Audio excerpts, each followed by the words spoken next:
Jeudi 17 octobre, il est actuellement 9h45 et nous faisons route pour Jotunheimen, qui est un parc national très réputé en Norvège. Un endroit où c'est qu'il y a des belles montagnes bien enneigées, d'où son nom, parce qu'il faut savoir une chose, c'est que Jotun, ça veut dire les géants, c'est la population des géants de la mythologie nordique, autrement appelée les Jotnar, et Heim, ça veut dire le foyer, la maison. Donc autrement dit, ça sera le foyer des géants. Donc on verra sur place comment ça se passe, mais je pense qu'il risque de faire très froid, qu'il risque d'avoir beaucoup de neige. On verra, on va arriver là-bas, on va un peu se promener, voir un peu les paysages alentours. Je profite de l'occasion aussi pour vous balancer une petite info. Vizir, vous pensez que ça vient de quoi? Eh bien, ça vient aussi de la mythologie nordique. Ça vient du Vegvisir. C'est une boussole nordique utilisée par les Vikings à l'époque. Et donc, c'est le logo de ma chaîne. Et ils portaient ça pour que ça leur porte chance quand ils sont sur les mers, en aventure en fait, qu'ils retrouvent toujours leur chemin. Peu importe où c'est qu'ils sont, peu importe les difficultés qu'ils rencontrent. Ça me parlait pas mal. Donc là, on a à peu près 1 heure de route.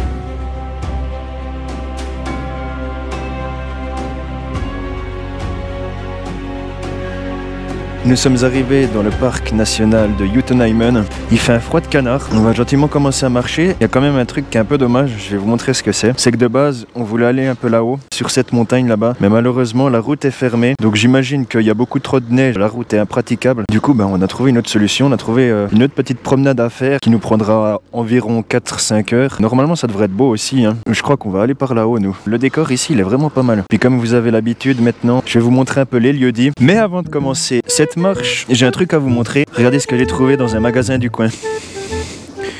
Un espèce de salami, mais Dieu sait ce que c'est. C'est écrit caramba dessus. Puis le reste, c'est du norvégien. Donc j'ose espérer que c'est de la bidoche. Quoi, j'en sais rien. Je vais essayer de grailler ça. Ah, ça souffle à mourir ici. Un espèce de bâton de berger. Je sais pas ce que je mange. Du renne, du daim ou du cheval, je sais pas. Mais c'est pas mauvais. Ça va me donner des forces pour cette petite rando.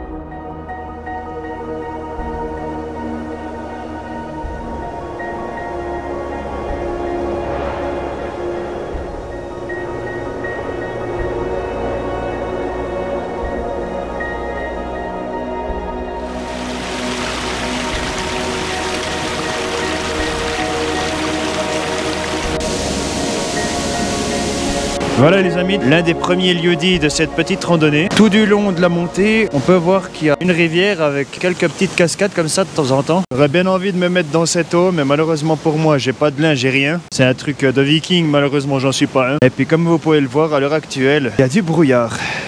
Donc j'espère quand même que plus on montera, plus le brouillard se dissipera, mais j'y crois pas trop. Je garde quand même espoir parce que une fois arrivé en haut, normalement on devrait avoir la vue sur un lac. Donc si on voit rien, ça va faire un peu chier quand même, je vais pas vous mentir. On va continuer gentiment et puis croisons les doigts.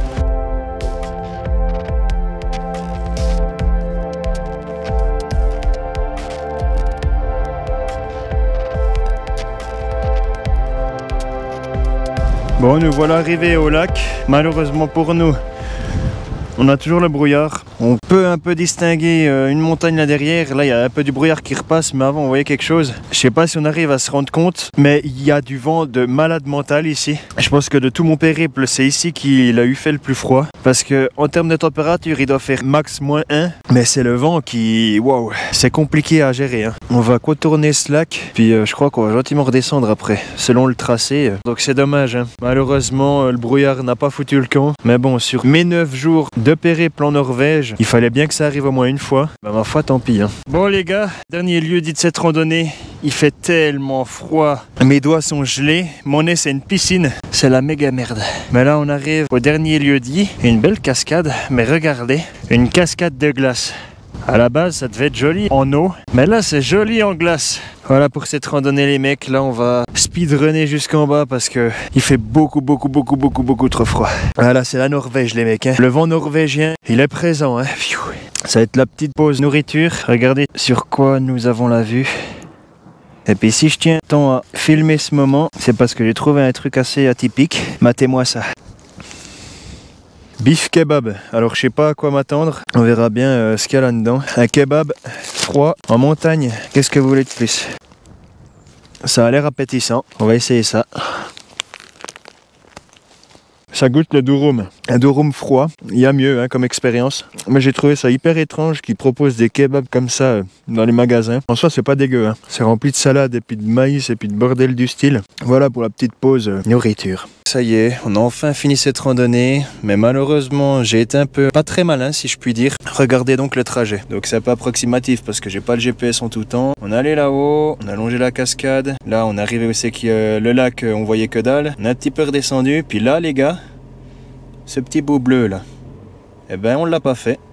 On a fait une petite boucle parce que ça ne suffisait pas de marcher, ce qui nous a rajouté facilement 1h30, ce qui fait que on finit notre tour maintenant à 17h. Ça aura fait finalement une sacrée balade, on a mis 6 heures pour faire cette randonnée. Donc à la base c'était 4h, 4h30, hein, je tiens à le préciser. Fini pour aujourd'hui. Ok les amis, nous voilà arrivés à Dombasle, encore un nouvel hôtel, de nouveau hôtel très très simple, avec des lits minuscules. Demain, on va aller visiter le parc de Rondanne. L'objectif sera de voir des rennes. Donc si on arrive à en voir, ça serait cool. On verra bien. Sur ce, on va aller se laver les dents et aller au lit. Allez, à demain. Vendredi 18 octobre, nouvelle journée. Donc comme pour hier, Jotunheimen, c'est un parc qui est immense. Donc on va essayer de trouver un point de départ. On va se promener durant 2-3 heures. Donc la légende raconte qu'il y a un troupeau de rennes qui a élu domicile là-bas. Et si jamais nous voyons pas de rennes, parce que ça peut arriver, hein, ça restera quand même relativement difficile de les trouver, et ben ça sera une journée de plus à juste se promener. Parfois ça nous fera pas de mal. On verra un peu du paysage, ça va être sympa. On est gentiment arrivé dans le parc naturel de Rondanne. Puis regardez, on a actuellement le brouillard, donc comme hier, ça fait un peu chier, mais bon, ma foi, la météo on choisit pas. Par contre, ça fait très pampa. J'ai l'impression d'être un chasseur de tempêtes des States, chasseur de tornades. J'espère quand même qu'on puisse avoir un peu plus de visibilité sur le paysage. Pour l'instant, on va parquer la voiture. On verra si on voit des bêtes. Ça serait bien qu'on voit des bêtes. Voilà, on va commencer gentiment de marcher. Regardez la petite plaque qu'on a là, avec tous les magnifiques sommets, si je vous dis pas de bêtises, de Jotunheimen. Ils sont magnifiques ces sommets, hein. Ils sont vraiment magnifiques. Ma foi, ça c'est un petit peu dommage. C'est un peu la non-chance qu'on a depuis 2 jours d'avoir le brouillard. Donc on va commencer gentiment d'aller marcher vers là-bas. Bon les amis, nous sommes arrivés à un endroit. Normalement c'est censé être hyper beau ici. Il y a une espèce de lac. Un deuxième ici, enfin le prolongement de ce lac. Puis on est censé être entouré de belles montagnes, mais ouais. Le temps s'est pas amélioré, on n'a pas vu de rennes malheureusement. Mais bon, il y a un troupeau de rennes dans tout le parc national, donc il fallait vraiment avoir de la chance pour tomber dessus. Donc maintenant ce qu'on va faire c'est manger un bout, et puis on veut redescendre gentiment. Et puis comme repas aujourd'hui, kebab. Nous voilà arrivés à la voiture, on est quand même bien content d'être arrivés. Rando sur rando, ça commence à faire quand même vachement beaucoup. Donc maintenant on va faire route pour Åndalsnes, à environ 2h30 d'ici. Et puis ça sera la fin de la journée et on se retrouvera demain.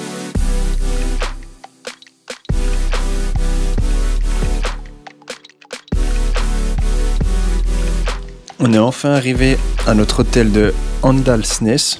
Et puis c'est un peu plus accueillant que les 2 derniers hôtels dans lesquels on a pu être. Ils ont un restaurant, il a l'air d'être vachement délicieux parce qu'il y a des personnes de l'extérieur qui venaient juste pour souper. Hâte de voir ce que ça donne. Dommage qu'on ait smashé orange là, mais le décor est vachement stylé ici.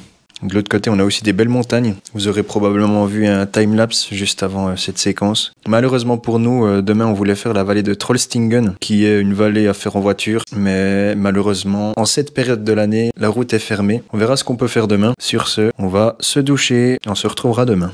Nouvelle journée les amis, nous sommes actuellement le samedi 19 octobre. Il fait 12 degrés Celsius, donc ça fait super bizarre d'avoir un bon temps comme ça. Depuis notre début de périple, on a eu l'habitude d'avoir froid. Là, c'est pas le cas, hein. Aujourd'hui il fait vraiment bon. Regardez le temps qu'on a aussi. C'est dommage qu'on n'ait pas eu un temps comme ça hier ou bien avant-hier lorsqu'on a été dans les parcs nationaux du coin. Mais bon, ma foi, on choisit pas, c'est la météo et puis voilà. Aujourd'hui, ce qu'on va faire, c'est qu'on va aller faire la route de l'Atlantique. Donc c'est une route très très connue. Vous la connaissiez peut-être déjà. Suite après quoi, nous irons dans le village d'Ålesund, qui est un peu plus au sud, parce que on a déjà bientôt fini notre voyage, hein. Il faut tôt ou tard que ça arrive, hein, malheureusement. Mais on aura quand même bien profité de ce séjour. On a encore 2-3 petites choses à faire, dont une chose très importante, nettoyer le véhicule, parce qu'à force de faire des kilomètres en veux-tu en voilà, voilà le résultat. Le véhicule est dégueulasse. On va aller nettoyer tout ça. On va également passer dans un magasin et puis acheter le maximum de trucs parce que j'aimerais ramener un peu des produits du coin. Puis peut-être qu'on dégustera ça en vidéo. C'est l'heure de refaire de la route. Aujourd'hui on en a pas mal et demain ça sera encore pire.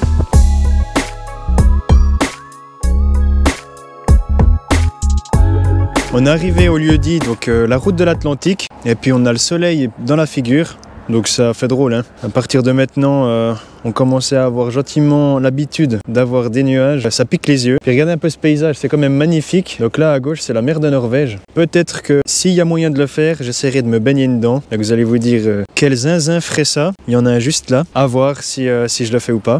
On verra après. Et donc ici, la fabuleuse route de l'Atlantique. Avec un superbe bateau qui va passer dessous.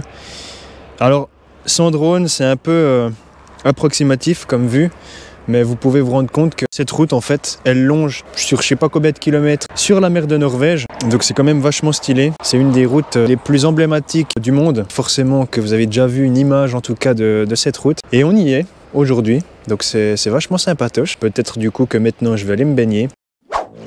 Ok les amis, le moment tant attendu. J'assume déjà pas, mais au moins je pourrais dire que je me suis baigné dans la mer de Norvège, puis ça c'est un flex. Vizir.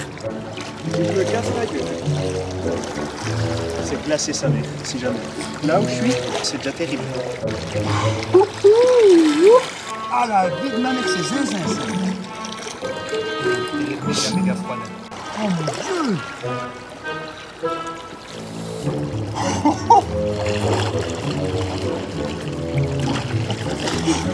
Elle est froide sa mère. Elle est froide sa mère. Il y a des trucs qui me touchent. What the fuck? Mais what the fuck? Ah putain, elle est froide! Elle est froide! Ouh, ouh, ouh, ouh, ouh, ouh.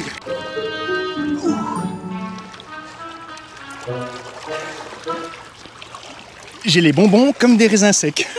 On est arrivé à Alesund. On change pas une équipe qui gagne. Petit room tour. Donc on a un beau lit double. Ça change un peu des hôtels qu'on a eu précédemment. Hôtel très basique. Comme d'habitude, on va manger, faire un gros dodo. Et puis demain, on verra ce qu'on fait. Aujourd'hui les amis, dernière vraie journée en Norvège. Aujourd'hui on va aller visiter un aquarium. Je ne sais absolument pas à quoi m'attendre, on verra bien ce qui s'y passe. Suite après quoi, nous nous dirigerons vers notre dernier village pour ce périple, le village de Førde. Ça fait un peu bizarre hein, de se dire que demain nous sommes à la maison. Nous voilà arrivés à cet aquarium, The Norwegian Aquarium and Marine Science Center. Il y a des petites expériences à faire de ce qu'il faut croire. Voilà l'aquarium en question. Puis Dieu sait ce qu'on verra là-dedans. On arrive vers les poissonnets. On va se fendre la gueule. Hein. C'est les premiers vrais poissons qu'on voit de tout notre périple. Qui l'eût cru que c'était dans ce format-là qu'on allait les voir. Ça a l'air d'être un truc assez insane. La meuf, elle nous a dit à l'entrée, ouais, il y a des activités à 11h30 puis à 1h de l'après-midi. Alors malheureusement pour nous, on va pas rester jusqu'à 1h de l'après-midi. Mais je sais pas, il y a un truc de jellyfish ou je sais pas quoi, des trucs de méduses. Il y a déjà max de trucs, il y a des étoiles de mer puis des espèces de brochettes zinzin. Je vais pas vous faire tout le tour de l'aquarium parce que ça prendrait 27 heures. Mais mate ça. Tu vas dans l'eau, t'as un machin comme ça qui te suce les pieds, tu fais comment? Ça fait drôle, hein? What a fish in the aquarium. On est en train de découvrir un truc horrible. Imagine, quand j'étais dans l'eau, là, il y a ça qui me bouffait les pieds. C'est quoi ça? Il fait quoi, lui? C'est l'horreur, ces machins. Moi, je veux pas voir ça. Hein. On est arrivé à un endroit ludique. Puis là, on a une petite démonstration de comment ça respire un poisson. Du coup, quand il suce de l'eau, il prend l'oxygène de l'eau, il respire avec ça, puis il rejette par ses bronchies l'eau. Enfin, j'ai pas tout compris, mais je crois que c'est à peu près ça. Il y a plein de petites activités sympatoches ici, dont un poisson destroyer pour voir ce qu'il y a dedans. Alors ça donne envie d'en manger, hein, bien évidemment que non. Regardez voir un peu ça. C'est bien fait un poisson. Hein. C'est un peu un parc où c'est qu'il y a plein d'enfants. Il se passe quoi? Il se passe quoi? Il y a un créateur de sons de poissons là. On choisit le poisson qui veut faire du bruit. Ça me défonce les oreilles. Regardez, on a trouvé des raies. Je sais pas ce qu'elles terpènent, mais elles viennent dire bonjour. Puis, je sais pas, elles sortent de l'eau. Regardez. Les poissons aussi qui viennent dire bonjour, ou bien. Il faut savoir une chose, c'est que tout ce qu'on voit dans cet aquarium vient de Norvège. Hein. C'est pas des poissons exotiques qui font... Get. Qu'est-ce qu'elle fait celle-là? Elle fait une espèce de parade nuptiale ou quoi? Mais ouais, du coup, ce que je disais, c'est que les poissons puis toutes les bêtes qu'on trouvera ici aujourd'hui, ça vient tout de Norvège, donc c'est stylé de voir ça. Puis de se rendre compte que si on nage dans la mer de Norvège ou bien dans l'océan Atlantique, on peut voir des bêtes de ce style. Il y a un maxi crabe de zinzin. Matt, il est en train de se nettoyer les mandibules.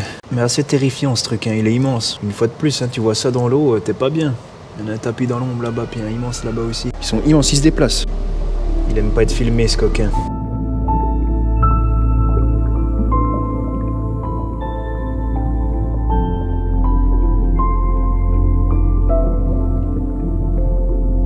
sommes arrivés dans le musée des horreurs. Vous n'êtes pas préparés pour voir des bestioles terrifiantes.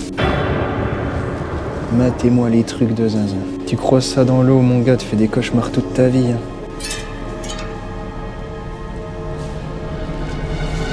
Celui-là, je pense que c'est le pire. Putain, tu tombes là-dessus. Ah, ça, c'est tous les trucs des profondeurs, mais il n'y en a pas un qui donne envie de tomber dessus. C'est tous des trucs vicieux avec des lumières et puis des trucs pour appâter les proies. Puis après, ils les désossent, quoi. Il n'y a pas un truc de charmant dans cet endroit. Ce machin aussi. Ils disent que ce machin, il peut faire jusqu'à 15 kilos. Ça, c'est quoi? C'est un dragon? Mon Dieu, mon Dieu, mon Dieu.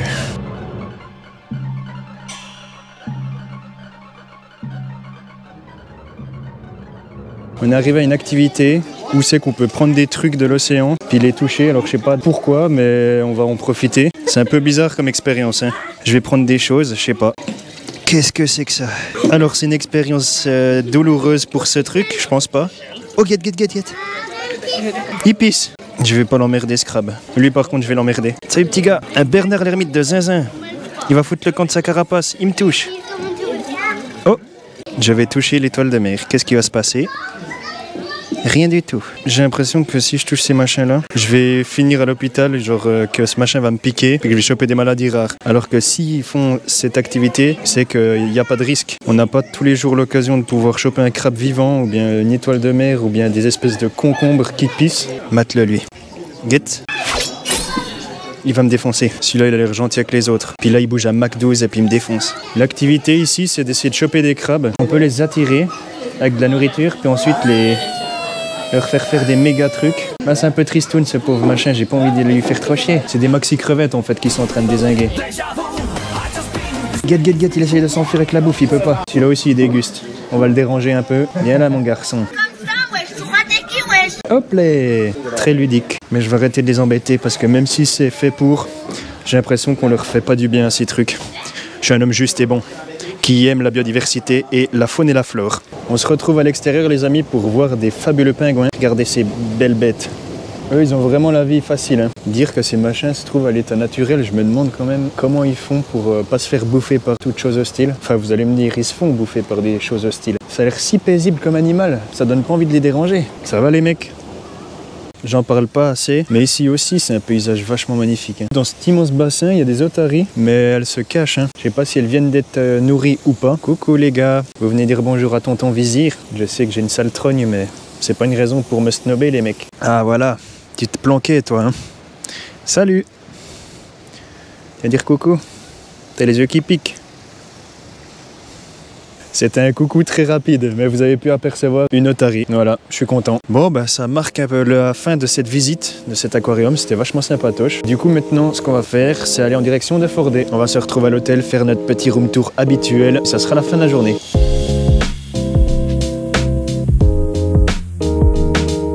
Ça y est les amis, nous sommes arrivés à Fordé.